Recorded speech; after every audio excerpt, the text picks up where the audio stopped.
Hey, welcome to The Monitor. I am Senior Editor Peter Rubin. And first up this week, we're going to talk about an album that's out from the one and only LP.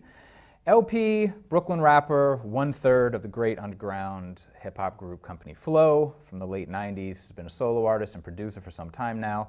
Last week, he actually produced the entirety of Killer Mike's new album, which is also great, but LP's solo album, Cancer for Cure, dropped yesterday.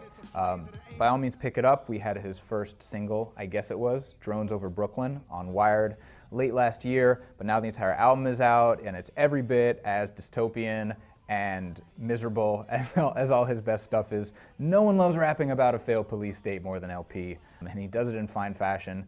Future doesn't look bright, according to him. Of course it looks bright for him. He's been successful for how long now? But definitely worth it. By all means, pick it up or stream it on Spotify, which I assume it's on because everything's on Spotify, except for Pink Floyd. But, now we're going to go to our correspondent in the field, who's going to talk to you a little bit about a new TV show that's just starting up that you need to get up on. Okay, so this is a really good week for comedy. Aziz Ansari and Hannibal Buress both have stand-up specials on Comedy Central that started over the weekend, and those are going to be rerunning for months. Wall to wall to wall to wall, all the walls. You're going to have no problem finding it and seeing it. But there's also another show, a comedy show, that you need to see. It started on Sunday night, and it's on at like 12:30, and it's really hard to find out about.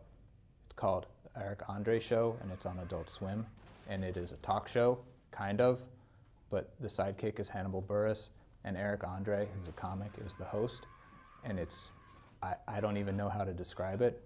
The first show has George Clooney as a guest, except it's not actually George Clooney. And then the other guest is Dolph Lundgren, but it actually is Dolph Lundgren. Who knows how they got Dolph Lundgren to be on the show, because it is the weirdest, most sublimely bizarre, glorious thing I've ever seen. Wouldn't do justice to it if I tried to describe it, so I'm just going to tell you, go watch it. If I can get reception here in this cabin to watch it, you have no excuse. Back to you, Peter. Okay, movies. A couple things coming out this weekend, but here's what's going to happen. I am going to see Men in Black 3 for two reasons.